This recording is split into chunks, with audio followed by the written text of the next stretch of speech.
জানো তো সেদিন আমরা চলে গেছিলাম বাইরে লাঞ্চ করতে, আর আমরা গেছিলাম সর্ষে পোস্ত। ওদের গড়িয়াহাটে যে আউটলেটটা আছে ওখানেই আমরা গেছিলাম লাঞ্চ করতে।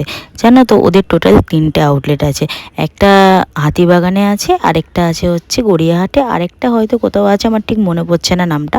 তো যাই হোক, আমরা অ্যাকচুয়ালি আমাদের বাড়ি থেকে হাতিবাগানটাই সামনে, কিন্তু আমরা গড়িয়াহাটে অ্যাকচুয়ালি গেছিলাম যে ওখানে বিড়লা মন্দির আছে, তো ভেবেছিলাম আসার পথে ওটাও দেখে আসবো। তাই জন্য অনেকদিন ধরে খুব যাওয়ার ইচ্ছে ছিল, ওই জন্যই গড়িয়াহাটের ওখানটাতেই আমরা গেলাম। তো প্রথমে গিয়ে আমরা একটা ফিশ ফ্রাই অর্ডার করেছিলাম আর দুখানা থালি অর্ডার করেছিলাম।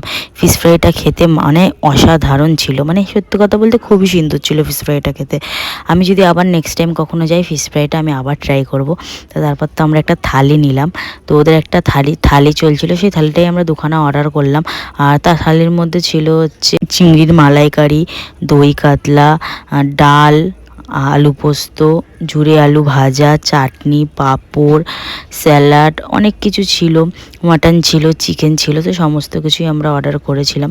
তারপর তো প্রথমে আমি ডাল আর ঝুরি আলু ভাজা, আলু পোস্তটা দিয়ে গেলাম, দারুণ ছিল খেতে।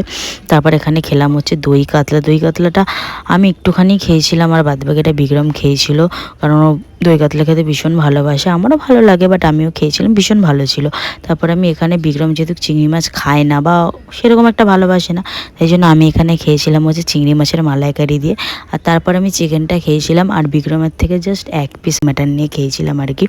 তো মাটনটা না সত্যি কথা বলতে ভালো, মানে রান্নাটা ভালো করেছিল, বাট মাটনটা কোয়ালিটিটা খুব একটা ভালো ছিল না।